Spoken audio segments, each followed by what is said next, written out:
Olá, como estão todos? Final de domingo, 18 horas. Vamos começar uma live agora. Dr. Newton Magalhães já está entrando.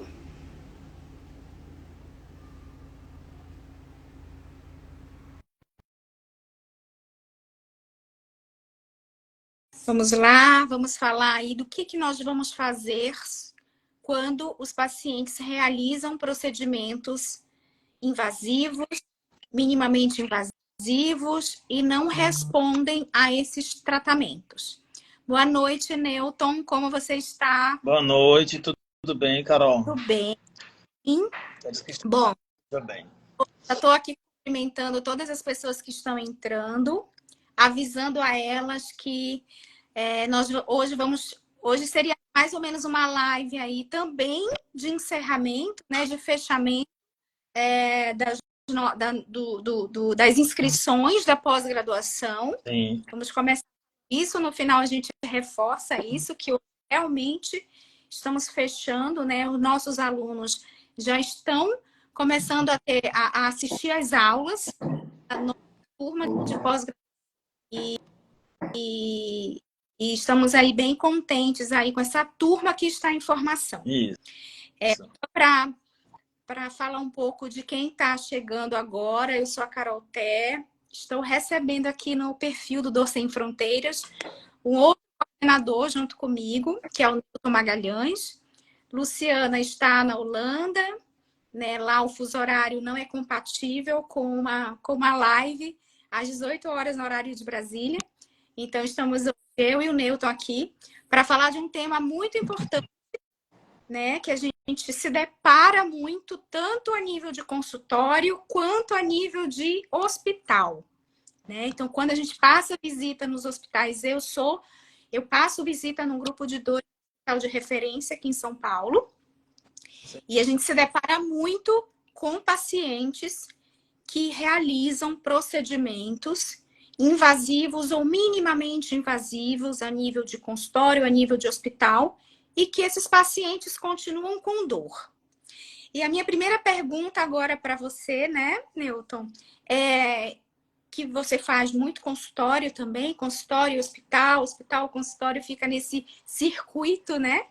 E aí, a primeira pergunta para você é: quais são os principais procedimentos que você realiza a nível de hospital, por exemplo, e que alguns desses procedimentos podem não surtir o resultado, né, independente da técnica, mas qual é o perfil de pacientes que você percebe que não responde aos procedimentos?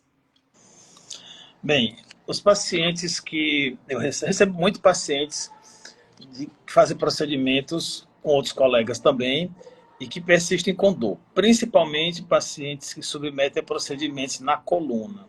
E o que eu vejo muito?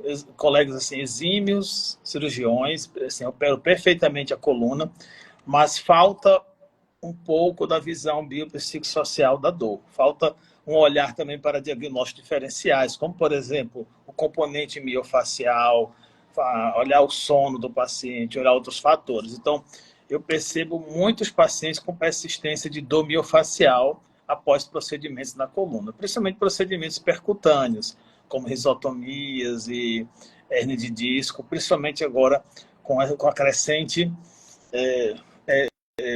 número de cirurgias endoscópicas na coluna. Então, os pacientes são submetidos à cirurgia para tratar uma hernia de disco via endoscópica e, às vezes, persistem com dor. E a gente tem que analisar, né? É normal sentir dor após procedimento? Sim. Mas, normalmente, a dor pós-operatória, principalmente procedimentos da coluna, ela dura até uma semana, mais ou menos, quando o processo cicatricial vai se resolvendo. Após uma semana, já começa a ficar algo estranho e a gente tem que pensar em outros diagnósticos diferenciais para agir. Então, os pacientes que eu mais assumo, assim, que eu mais faço procedimentos, são pacientes que fizeram alguma cirurgia na coluna e persistem com dor. A síndrome pós-laminectomia, que é aquela persistência da dor lombar após cirurgia da coluna destinada a tratar a dor, ela pode acontecer em 10 a 40% dos casos.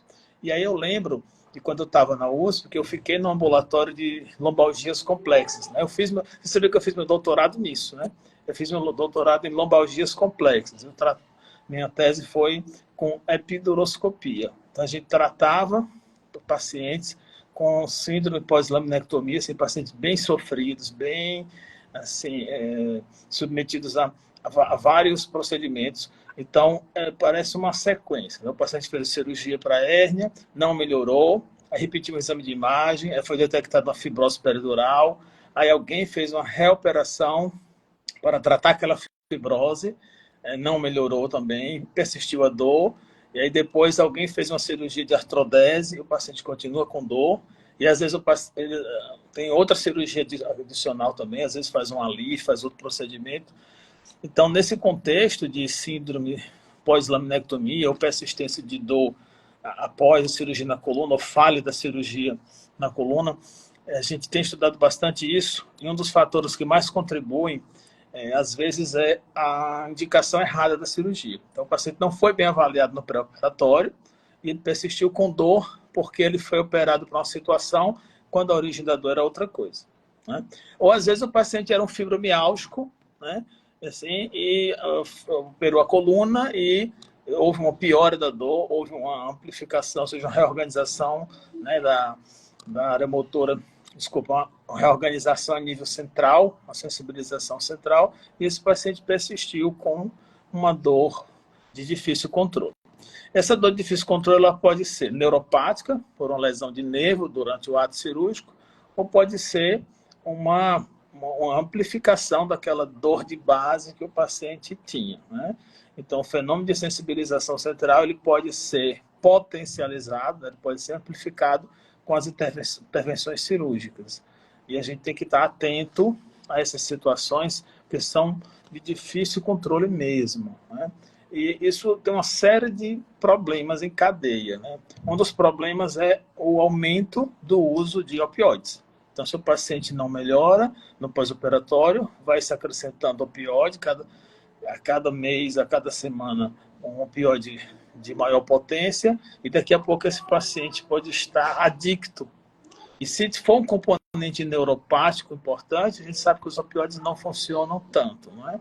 Então, a gente tem que pensar, esse paciente vai ser um paciente que vai requerer, que vai necessitar de outros procedimentos. Então, realmente é muito complexo essas dores persistentes, principalmente pós-cirurgia de coluna. Mas a gente também sabe que acontece em qualquer outra cirurgia, né? Que é porque essa dor crônica que no pós-operatório, em resumo, ela é o resultado de uma neuroplasticidade mal adaptativa, né? Após o procedimento. Então, assim, organizando aí toda essa complexidade, né, de tudo que você trouxe aqui para a gente, acho que o primeiro ponto é a gente saber indicar um procedimento de uma maneira correta, né? Entendendo se a gente está diante de uma dor aguda ou de uma dor crônica agudizada ou Sim. simplesmente de uma dor puramente crônica.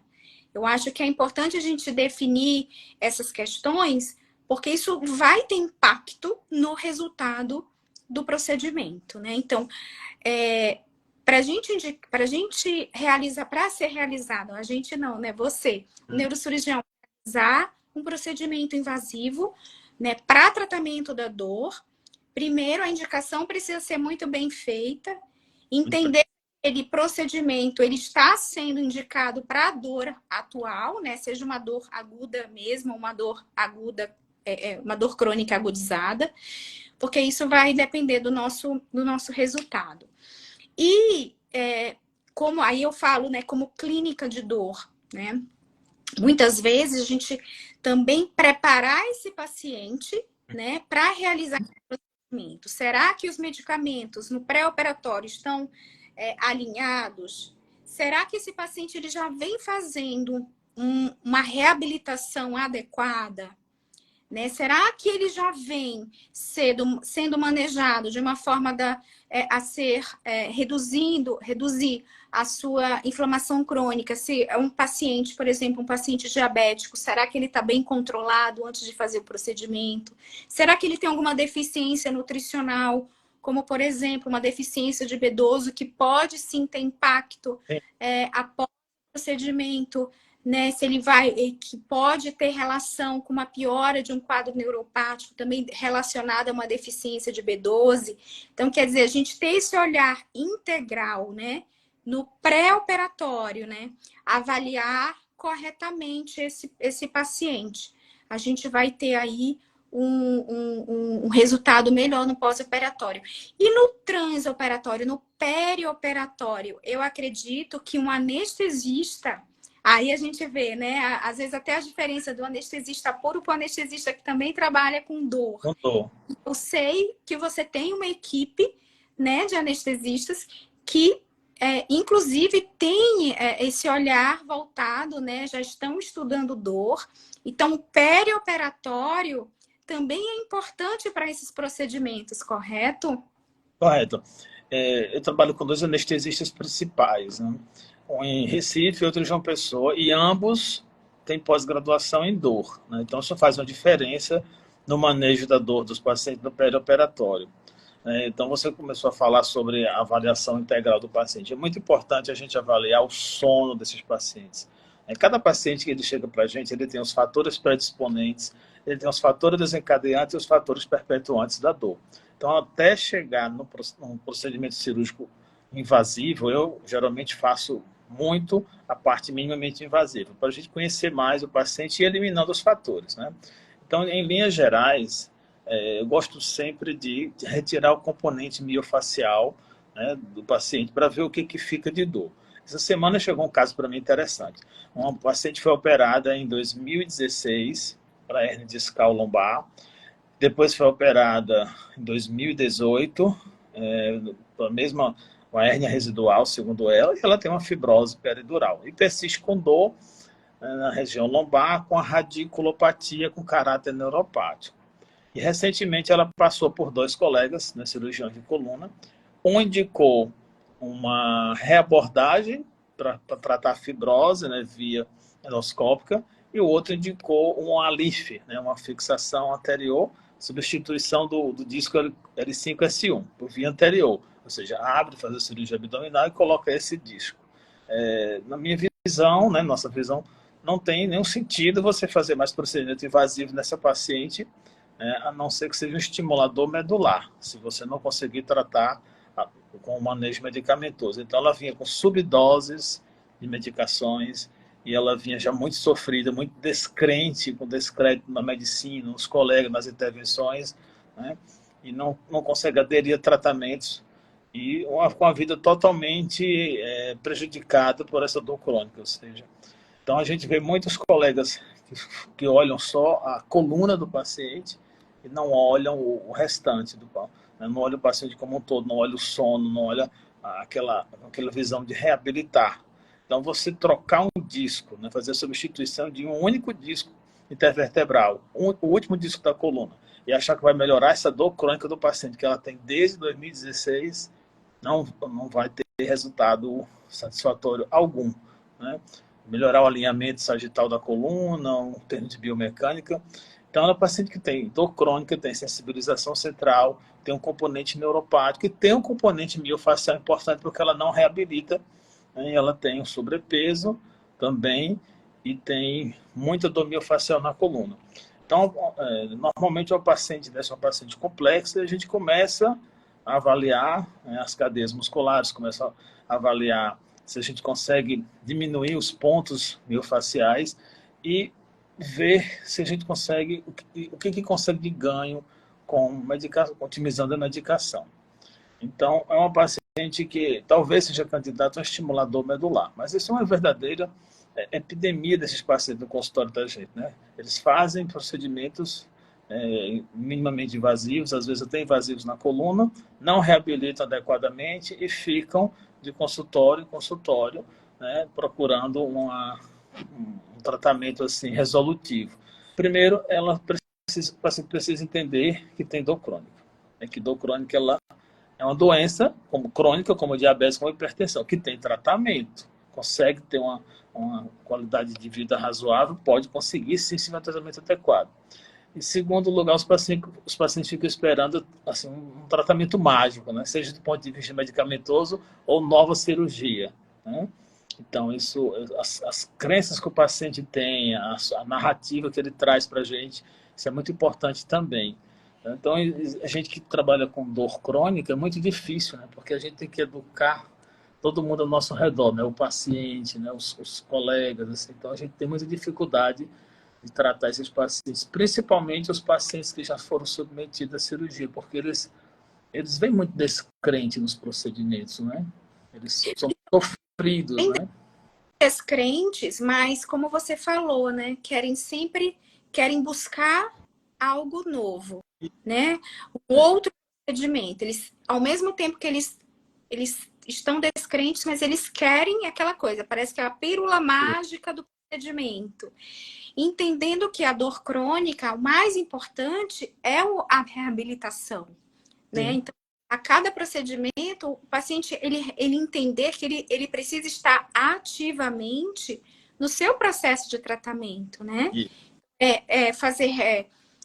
Fazer técnicas associadas com uma acupuntura, uma reabilitação com fortalecimento de cadeia muscular dirigida, né? Fazer um tratamento clínico, medicamentoso, também com acompanhamento de um clínico de dor. Isso é muito importante, né? Porque às vezes sai do hospital com um esquema terapêutico guiado por uma equipe de dor, mas depois, quando chega em casa, ele simplesmente, os remédios acabam e ele fica sem segmento clínico. isso. É muito importante cirurgiões que tenham essa visão integral da dor, tenham um médico clínico. Se eles, e aí eu falo, né, muitos cirurgiões, às vezes, ficam mais voltados aos procedimentos, mas ter um médico clínico para manter esse acompanhamento a nível ambulatorial, né? Sim. Eu também, ouvindo você falar, eu também lembrei de um caso, né, daqui do hospital, né, que eu fui chamada, né, eu estava de plantão, né, visitas de hospital num final de semana, e aí me chamaram para avaliar uma paciente jovem, de 38 anos, que havia sido submetida a uma artrodese de coluna, tá, a nível de L4 e L5, por conta de uma hérnia de disco, tá? E eu fui chamada, a paciente estava na UTI, no primeiro pós-operatório, com muita dor, né? Com uma dor intensa, e estava com uma receita, né? Com tramadol endovenoso, novalgina, e sem nenhum outro adjuvante, né? E a paciente pedindo resgate de morfina a cada hora, né?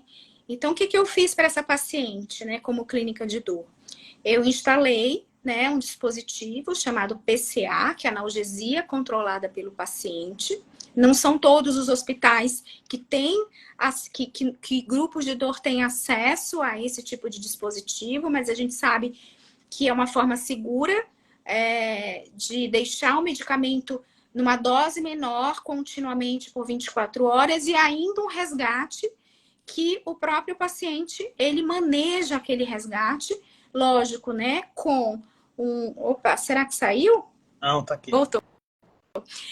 E ele próprio maneja os resgates, lógico, com uma dose segura, né, com o número de resgates de bolos que a gente chama também de uma forma segura, que o próprio médico de dor deixa programada. E aí o que eu fiz mais para ela? Eu instalei uma PCA de morfina com contínuo, mais uma dose de bolos, associada já a um adjuvante, que ela tinha características também de uma dor neuropática. Eu deixei pregabalina e também deixei um anti-inflamatório não hormonal, uma vez que ela tinha sido submetida a um procedimento cirúrgico e também tinha aí um quadro de dor aguda importante pós-operatória. No dia seguinte, a paciente já estava muito mais tranquila, né, utilizando poucos resgates, mais satisfeita, né, já se alimentando, já começando a ficar sentada. Então, assim, E lógico, né? Ela ficou mais um tempo hospitalizada, a gente foi manejando, foi tirando o opioide que estava no dispositivo da PCA, já modificando, substituindo esse opioide endovenoso por um opioide, por uma via também já melhor, pensando na alta hospitalar, né? A gente chegou a deixar ela com buprenorfina, e foi para casa com buprenorfina e com acompanhamento pelo grupo de dor a nível ambulatorial, né? Então, é muito importante, quando a gente atende uma paciente intra-hospitalar que vai fazer um procedimento invasivo, que essa equipe de dor, ela mantenha o segmento na alta e depois. Porque senão, se ela fosse para casa sem nenhum tipo de acompanhamento, a chance dessa dor, né, cronificar sem acompanhamento e logo em seguida ela voltar para o hospital uma semana depois, 2 semanas depois, é muito mais frequente disso acontecer. Lógico, não esquecer de encaminhá-la para fazer fisioterapia, acupuntura, que vão ser estratégias para mantê-la sob controle. A gente tem que entender também que quando os pacientes estão dentro de uma equipe de dor, é mais fácil a conduzir. E na equipe de dor, nós temos que ter também uma psicoterapia, né? Esses pacientes, normalmente, eles vêm com distorções cognitivas. A principal distorção cognitiva é o outro poderoso, nesses casos, né? Então, ele acha que é só o outro que sabe fazer alguma coisa para aliviar a dor dele. Ele acha que ele não pode fazer nada, né? Que ele não tem que fazer a fisioterapia, que ele não tem que fazer isso ou aquilo, ele tem que só tomar o remédio que alguém mandou e pronto, ou submeter a uma cirurgia. Então, esses pacientes com essas distorções cognitivas são mais difíceis e são fatores considerados, né, yellow flags para a cronificação da dor. Quando eles têm um exemplo, existem várias distorções cognitivas, ou seja, são crenças falsas, conceitos falsos sobre a origem da dor, sobre o que ele tem, sobre o seu prognóstico, sobre a sua realidade. Então, é preciso que esses pacientes tenham um acompanhamento psicológico e, de preferência, o psicólogo que tem experiência com dor, né, se possível, com TCC, mas isso independe da técnica do psicólogo. Qualquer tipo de terapia é válido nesse caso. O importante é fazer o paciente aderir aos tratamentos, né, fazer ele entender o que ele tem e mostrar que ele é que tem que fazer a parte dele, né, e bem feita. Né? Se ele não fizer o dever de casa, se ele não procurar reabilitação, não tomar as medicações adequadamente, então não vai ter sucesso o tratamento. Então, esse alinhamento de expectativa, ele precisa começar no perioperatório, muito tempo antes, né? O paciente vai ser submetido a um procedimento invasivo, se eu sinto que ele tem assim, um grau de catastrofização, que é outro fator importante também, né, de distorção cognitiva, então esse paciente ele tem que passar uma avaliação psicológica antes, principalmente se for procedimento invasivo para dor, como estimulador medular, por exemplo, ou bomba de morfina. Então, esses pacientes que têm um elevado grau de catastrofização, que tem o eu poderoso, ou que tem outros crenças assim, muito limitantes sobre sua dor, são pacientes que têm yellow flags, ou diria até red flags, importantíssimos para a cronificação da dor. Outro fator que a gente vê também são os ganhos secundários envolvidos, né, que não podemos esquecer. Então, alguns pacientes, de forma até subconsciente às vezes, eles desejam passar um tempo sem frequentar aquele ambiente de trabalho, né, e ver naquela oportunidade um procedimento cirúrgico de passar 2 meses, 3 meses longe do trabalho, porque ele está sofrendo um assédio moral, ele não está bem adaptado naquela situação, e para ele isso é pior, né? Quando ele voltar, a situação vai estar diferente, talvez tenha outra pessoa no lugar dele, né, naquele trabalho, e vira um problema muito maior. Ou seja, então existem muitos fatores envolvidos nesse contexto que deve ser avaliado, né? Então, nós sabemos que a melhor abordagem para o tratamento de paciente com dor crônica é dentro da visão biopsicossocial, dentro do manejo biopsicossocial. Porque se a gente não olhar todos esses fatores, Você pode fazer várias cirurgias que não vai ter resultado. Eu já fiz todas as cirurgias que eu queria, tanto na neurocirurgia geral, quanto na área de dor. E tem pacientes que eu já fiz de tudo. Às vezes eu fiz estimulador, fiz bomba de morfina, e eu percebia que alguns pacientes não melhoravam, ou melhoravam temporariamente. E eu fui atrás de entender isso, de entender esse fenômeno, de mais recursos para os pacientes. E cada vez que eu vou a um congresso de dor, as palestras que mais me atraem são as palestras que falam sobre o manejo da dor, sobre a psicologia da dor, sobre os tratamentos adjuvantes, tratamentos alternativos, porque vai chegar um momento, né, se tiver algum cirurgião nos assistindo aqui, principalmente cirurgião de coluna, vai chegar um momento que você vai fazer todos os procedimentos que você sabe em um paciente, ele não vai melhorar. Então a gente tem que ir além, tem que olhar o paciente como um todo, olhar o contexto desse paciente e tentar ajudá-lo a encontrar, né, um caminho para que ele consiga se reabilitar. Muitas vezes essas travas, elas são mentais, né? Não estou dizendo que é invenção da cabeça do paciente, não. Existe um substrato, né, biológico para a cronificação da dor, né, toda uma série de fenômenos bioquímicos que acontecem a nível de aferentes primários, a nível de neurônio de segunda ordem, né, a nível de tronco cerebral, a nível de córtex. Isso existe sim, mas alguns pacientes que têm esses fatores assim, psicológicos envolvidos e sociais, eles têm um potencial maior de persistir nesses quadros de cronificação. E o médico, ele entender que ele não, principalmente, né, o médico que cuida de dor, que ele não vai conseguir tratar sozinho. Ele precisa da equipe de fisioterapia, ele precisa ter um clínico de dor, se ele não manejar os medicamentos apropriados para dor crônica, né, que ele precisa ter uma equipe realmente integrada, né? Isso é muito... Outro fator importante, Carol, o sono.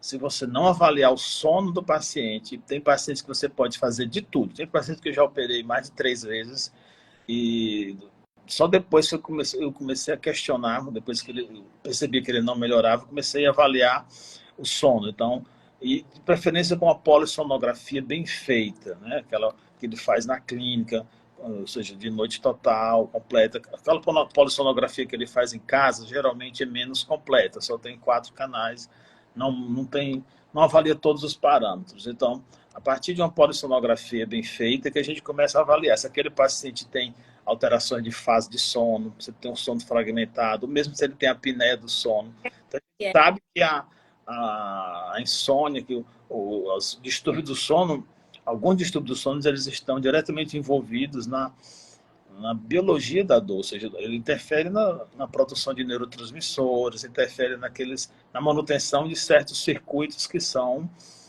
desfavoráveis, né, ao paciente, que mantém esses quadros de dor crônica. Então, é preciso avaliar o sono de cada paciente desse, senão ele não vai melhorar. Só a nível de conhecimento aqui, né, passar isso para quem está nos assistindo, 65% dos brasileiros têm algum distúrbio de sono. Sim. Tá? Então, e o Brasil, ele é o campeão de todos os países do mundo, é o que mais tem indivíduos que têm insônia. Então, assim, o distúrbio do sono, ele é extremamente comum na nossa população, está relacionado com dor crônica, pessoas que não dormem bem, que têm alterações de sono, seja apneia do sono, seja síndrome das pernas inquietas, sonambulismo, bruxismo. Então, assim, são pessoas que têm mais chance de desenvolver dor crônica. Então, tratar o sono de pessoas que têm dor é algo que tem que estar realmente integrado. Não dá para a gente deixar de avaliar o sono em quem tem dor crônica. E aí eu queria te fazer uma pergunta. Desses pacientes que não melhoram a dor depois dos procedimentos invasivos, qual é o momento do cirurgião parar? Por exemplo, você falou aqui, né, que às vezes você faz um procedimento, um segundo procedimento, um terceiro procedimento. Existe algo mais? Olha, agora, com o número de procedimentos X, agora eu não vou mais fazer. Como é essa conversa sua com o paciente? Olha, a gente faz uma avaliação geral do paciente e faz um plano de tratamento, né? Então, a gente detecta os fatores que são potencialmente yellow flags, né? Os fatores que são fatores preditivos negativos, né, para um prognóstico ruim, para a cronificação da dor. Isso já numa primeira consulta, assim, normalmente até a terceira consulta já tem esse perfil formado. Nem sempre na primeira consulta a gente consegue todas as informações do paciente, por mais demorada que seja, porque ele não fala tudo na primeira consulta, né? E às vezes a gente precisa de um segundo ou terceiro encontro com ele. Então a gente faz um plano de tratamento e a partir desse plano de tratamento a gente vai observando se o paciente segue. Então, agora a gente vai para a cirurgia, né? Eu explico as razões, mas isso tem que estar dentro de um plano de tratamento, de uma linha de tratamento. Então, as intervenções, principalmente as técnicas intervencionistas para dor, elas são um ponto numa linha de tratamento. Então, a gente faz uma linha de tratamento, um plano de tratamento para esse paciente. Controle do sono, fala da higiene do sono, controle do peso, né? A gente fala da hidratação, do aspecto nutricional, pergunto sobre a vida pessoal dele, para entender o contexto do paciente biopsicossocial e vou cobrando isso, pontuando isso nas consultas seguintes. Então, se eu faço um procedimento, aí ele não melhorou, faço um segundo procedimento, ele não melhorou, e eu vou olhando que ele não fez o dever de casa, aí olha, eu vou parar por aqui. Enquanto você não fizer isso, eu coloco isso de forma muito objetiva e muito clara. Por exemplo, pacientes que fumam, são fumantes, assim, tem muita ansiedade também. Então, é um fator importante. Então, se ele não consegue parar sozinho, se ele quer ajuda, né? Então, a gente tem que pontuar cada problema desse em cada consulta. Então, se a gente sente que o paciente não está aderindo ao tratamento, não está fazendo o dever de casa, rapidamente eu falo para ele, olha, vamos parar por aqui, você precisa fazer isso você não fez até agora, então não adianta dar um próximo passo em rumo a um procedimento cirúrgico se você não fez isso aqui antes. Então, a gente começa por aí, avaliando esses detalhes. Né? Então, eu peço uma polissonografia para avaliar o sono, ele não fez. Eu peço ele passar no nutricionista, ele não passou. Eu recomendo um tipo de fisioterapia X ou Y. Ele não for procurar um fisioterapeuta, né, diferente, só que é o fisioterapeuta do plano de saúde, enfim. Então, se a gente percebe que ele não tem vontade de melhorar, não está procurando fazer o dever de casa, se tem muitas distorções cognitivas, se a gente recomenda a psicoterapia, ele não está indo. Então, a gente não adianta fazer procedimento cirúrgico nesse tipo de paciente. Se ele tem catastrofização, então, como a gente já tem uma certa vivência, já consegue detectar isso em poucas consultas, né? Umas 3 consultas, geralmente. Então, e vai pontuando esses elementos. Se tempo que o paciente tem esses yellow flags assim, muito exuberantes, que ele não faz o dever de casa, eu paro e não vou fazer intervenções, porque não vai melhorar. Mas você sabe que você é uma pérola dentro de uma concha no meio do oceano. Não é essa a realidade que a gente vê dos colegas intervencionistas em dor, né? E aí eu quero colocar algo mais, até um pouco mais, para a gente discutir isso, né? Essa questão de hoje a gente tem aí, às vezes, até uma briga, né? Entre os médicos intervencionistas que estão a todo momento indicando procedimentos, muitas vezes não bem indicados, não bem seguros, e, por outro lado, as operadoras de saúde, que também estão deixando de liberar procedimentos para aqueles casos que realmente têm indicação. Né? Então, me conta um pouco a tua vivência hoje nessa realidade, né? Hoje, de ser um médico com toda uma experiência, né? Uma experiência de tempo de casa. Hoje em dia, né? A questão de você ver colegas que estão indicando a todo custo procedimentos e também dos convênios que hoje já estão assim dando uma segurada nos procedimentos. Tem excesso dos dois lados, né? Existem os colegas que indicam procedimentos de forma bem judiciosa, tem os colegas que indicam de forma assim um pouco mais excessiva às vezes, né? E os convênios também têm apertado o cerco nos últimos anos. De 1 ano e meio para cá tem ficado muito difícil autorizar em qualquer convênio. Existe um excesso de utilização de juntas médicas para qualquer tipo de procedimento, desde um bloqueio simples até uma cirurgia mais complexa, como estimulador medular ou bomba de morfina. Então, praticamente todos os procedimentos da gente passam por junta médica.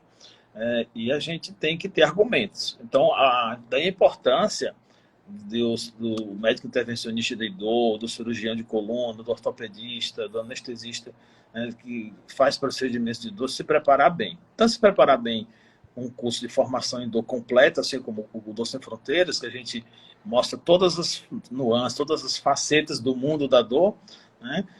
E também se preparar para contra-argumentar os auditores, né? Porque alguns auditores têm uma formação geral, não entendem muito de dor, mas hoje eles já estão abrindo junta médica para tudo com especialistas, né?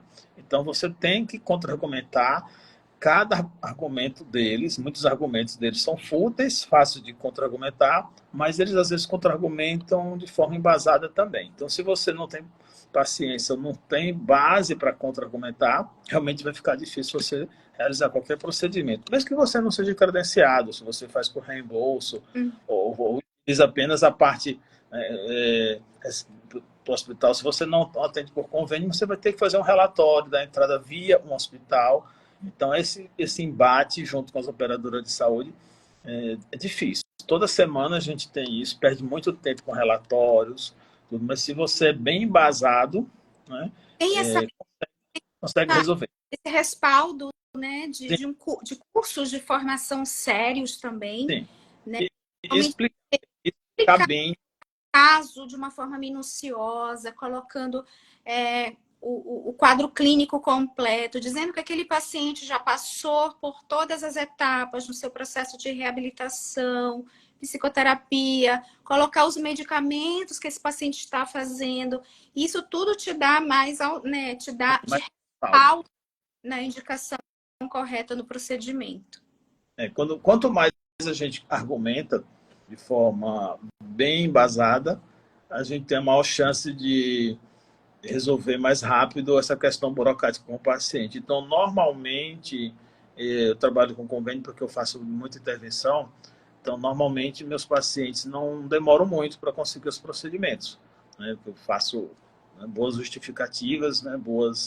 Bem embasado. Normalmente, 8 dias, no máximo 20 dias, a gente já tem a maioria das autorizações já prontas. Isso é legal a gente falar disso, porque fazer relatórios, né, com embasamento firme, né, com toda essa categorização de tratamentos realizados antes, o que o paciente vai fazer depois. Isso é muito legal, porque isso também a gente traz isso na pós-graduação, né? Todo esse know-how que a gente tem dessa relação com as operadoras, dessas justificativas, contra-argumentações, tudo isso a gente tem lá um módulo, né, que é de gestão de consultório de dor. Então a gente fala tanto dessa parte de quem é credenciado, como também a parte de quem prefere atuar por reembolso. A gente aborda isso também em um modo específico da pós. Então, a pós-graduação do Dor Sem Fronteiras, eu diria que é uma das mais completas que a gente tem no Brasil, porque não só do ponto de vista técnico de formação de dor, mas a gente também dá toda essa base para o colega ter um relacionamento bom com o paciente e também com as operadoras. E conduzir de uma forma muito mais eficiente num pós, tanto num pré-cirurgia, num pré-procedimento invasivo, né, quanto também nesse processo de reabilitação pós-procedimento. Então, quando você falou, né, que é uma pós-graduação completa e a gente tem todo esse time de professores, né, começando, lógico, pelos próprios coordenadores, a Luciana fisiatra, eu como clínica, você como área da cirurgia, né? Então, realmente a gente consegue aí ter um dream team, né? Um time realmente muito bem preparado aí para conduzir aí os alunos. E o que é mais legal é a gente ter essa comunidade, né? Sim.